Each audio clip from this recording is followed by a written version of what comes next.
Mais pour trouver de l'argent, il arrive un moment où tripoter ne suffit plus. Oh, tripoter! Monsieur le surintendant Fouquet devrait m'expliquer comment l'État s'y prend pour dépenser encore plus quand il est déjà endetté jusqu'au cou. Le surintendant te dirait que le commun des mortels couvert de dettes va en prison, mais que l'État, même s'il est endetté jusqu'au cou, creuse la dette.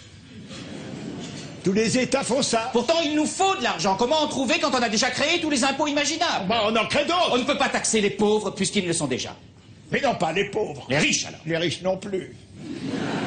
Ils ne dépenseraient plus. Un riche qui dépense fait vivre des centaines de pauvres. Alors comment fait-on? En Colbert, tu raisonnes comme un fromage. Il y a quantité de gens qui ne sont ni pauvres ni riches. Des Français qui travaillent en redoutant d'être pauvres et en rêvant d'être riches. C'est ceux-là que nous allons taxer.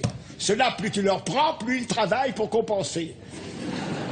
Pour l'État, c'est un réservoir inépuisable. Mais ils sont étranglés, ce sont les forces vives du royaume. Le plus grand risque que vous preniez, Éminence, c'est de laisser pourrir la situation actuelle. Il ne faut pas augmenter les impôts, mais au contraire les baisser.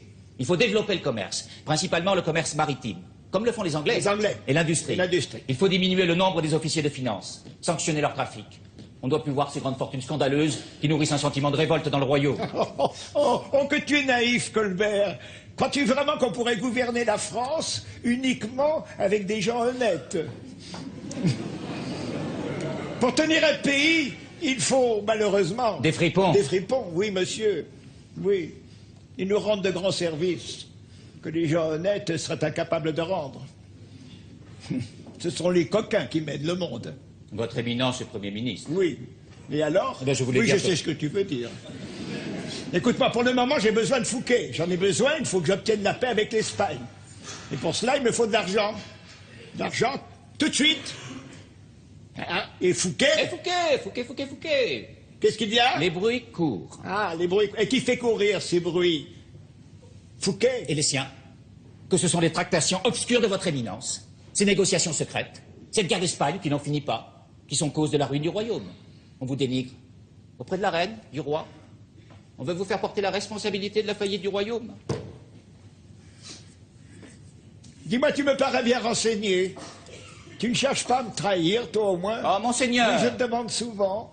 Plus je te marque mon amitié, plus tu parais sur la réserve. Ah, je ne suis pas un homme très expansif. Je suis du Nord. Ah, tu es du Nord.